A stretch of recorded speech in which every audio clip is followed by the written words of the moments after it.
Hello everyone, स्वागत है आपका इस न्यू वीडियो में। दोस्तों यहाँ पर आप लोग देख सकते हैं, आज हमारे पास ल्यूमिनस का इकोवाट जो न्यू मॉडल के इन्वर्टर होते हैं 1050, ये इन्वर्टर रिपेयरिंग होने आया हुआ है।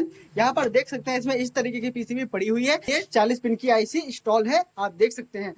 दोस्तों इसमें प्रॉब्लम क्या है मैं आप लोगों को बता दूं। जो ये इन्वर्टर है ये फुल्ली डेड कंडीशन में है। जब इसको 12 वोल्ट के साथ अटैच किया जाता है तब ये पूरी तरीके से इन्वर्टर दोस्तों डेड है, कोई इसमें रिस्पॉन्स या ये ऑन नहीं होता है।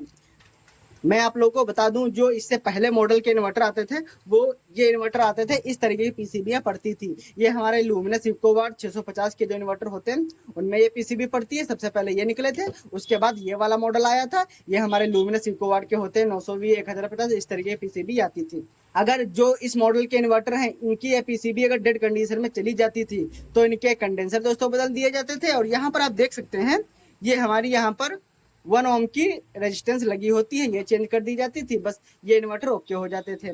अगर इस तरीके के जो मॉडल के इन्वर्टर आते थे इनमें अगर डेड प्रॉब्लम आ जाती थी तो इसके भी कैपेसिटर बदल दिए जाते थे। यहाँ पर देख सकते हैं यहाँ पर भी 1 ओम की रेजिस्टेंस लगी होती है, ये इसे चेंज कर दिया जाता था, ये भी इन्वर्टर ओके हो जाते थे।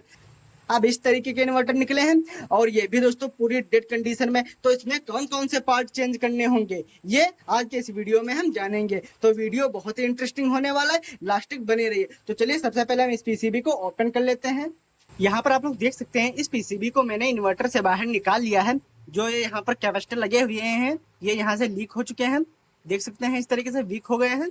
और यहाँ पर आप देख सकते हैं हमारी 2 रेजिस्टेंस लगी होती हैं जो इस इन्वर्टर को ऑन करती हैं, यहाँ से सप्लाई जाती है। ये हमारी रेजिस्टेंस यहाँ पर खराब हो रही हैं, आप देख सकते हैं। अब हम ये रेजिस्टेंस निकाल देंगे और यहाँ पर हम न्यू कैपेसिटर इंस्टॉल कर देंगे। मैं इन रेजिस्टेंस की आपको वैल्यू बता देता हूँ। दोस्तों इनकी वैल्यू 4.7 ओम की रेजिस्टेंस हमारी है और ये हमारी यहाँ पर खराब हो चुकी है। दोस्तों मेरे पास 4.7 ओम की रेजिस्टेंस नहीं है, मेरे पास है डीप रेजिस्टेंस है 4.7 ओम की। ये मैं यहाँ पर इंस्टॉल कर दूंगा और यहाँ पर न्यू कैपेसिटर भी इंस्टॉल कर दूंगा। इतना पार्ट चलिए हम इसमें जल्दी से इंस्टॉल कर लेते हैं। यहाँ पर मैंने पुराने कैपेसिटर निकाल दिए हैं, अब यहाँ पर हम न्यू कैपेसिटर इंस्टॉल करेंगे। हमारे कैपेसिटर हैं इनमें आपको निगेटिव पॉजिटिव का दोस्तों ध्यान रखना पड़ेगा। यहाँ पर ये जो निगेटिव का दोस्तों सिंबल दिया गया है ये हमारा माइनस है और इधर की ये पिन हमारी पॉजिटिव है। और यहाँ पर देख सकते हैं जो यहाँ पर धारी दी गई है ये हमारा निगेटिव का यहाँ पर पॉइंट लगेगा।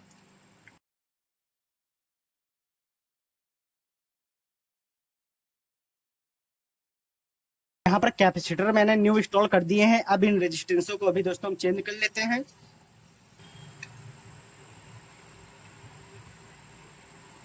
यहाँ पर देख सकते हैं ये हमारी रेजिस्टेंस है जो हमारी जल चुकी हैं। और अब हम इस हिस्से को साफ कर लेंगे। यहाँ पर ये डिप रेजिस्टेंस लगाएंगे। दोस्तों यहाँ पर आप लोग देख सकते हैं यहाँ पर मैंने 4.7 ओम की रेजिस्टेंस सेफली इंस्टॉल कर दी है।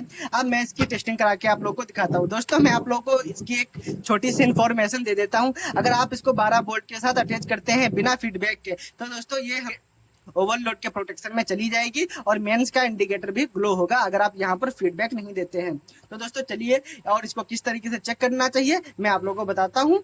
पर आप लोग देख सकते हैं मैंने इस पीसीबी को पूरी तरीके से फिट कर दिया था और जब मैंने इसकी टेस्टिंग की दोस्तों इस पीसीबी ने आउटपुट तो निकाला बट दोस्तों ये 10 से 20 एम्पियर भी ले रहा था। दोस्तों ये एम्पियर क्यों ले रहा था मैं आप लोगों को बता दूं। इसमें दोस्तों 4 चैनल होते हैं, चारों चैनलों पर दोस्तों पल्स बननी चाहिए। बट जो ये हमारा चैनल है इस चैनल पर हमारी पल्स नहीं बन रही थी।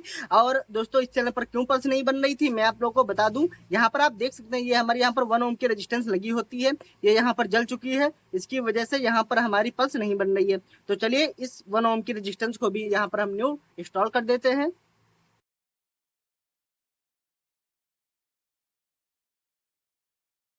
यहाँ पर आप लोग देख सकते हैं दोस्तों इस पीसीबी को मैंने इसमें फिट कर दिया है और मैंने इसकी पल्स भी चेक कर ली थी, इसकी चारों चैनलों की पल्स भी बन रही है और यहाँ पर मैंने रेजिस्टेंस भी इंस्टॉल कर दी है। अब चलिए इसको हम 12 वोल्ट के साथ अटैच करते हैं। मैंने इसको 12 वोल्ट के साथ अटैच कर दिया है। अब यहाँ से मैं इसे ऑन करूंगा। यहाँ पर आप देख सकते हैं इकोवाट की एलईडी ग्लो हो चुकी है और आप यहाँ पर भी देख सकते हैं 100 वाट का बल्ब भी हमारा यहाँ से ग्लो हो चुका है। और यहाँ पर आप देख सकते हैं 230 के करीब यहाँ पर आउटपुट आ रही है। इसे हम यहाँ से ऑफ करेंगे तो यहाँ से ऑफ हो जा रहा है और यहाँ से हम ऑन करेंगे तो यहाँ पर ऑन भी हो जा रहा है। और यहाँ से आप देख सकते हैं 100 वाट का बल्ब कितनी अच्छी तरीके से यहाँ पर ग्लो हो रहा है। ये इन्वर्टर बहुत अच्छी तरीके से वर्क कर रहा है, आप देख सकते हैं। तो अगर आप लोगों के पास भी इसी तरीके का इन्वर्टर आता है जिसमें डेड कंडीशन हो तो आप भी इसको इस तरीके से रिपेयरिंग कर सकते हैं। दोस्तों ये वीडियो कैसा लगा कमेंट सेक्शन में जरूर बताइएगा और मिलते हैं इसी तरीके के अगले टॉपिक पर।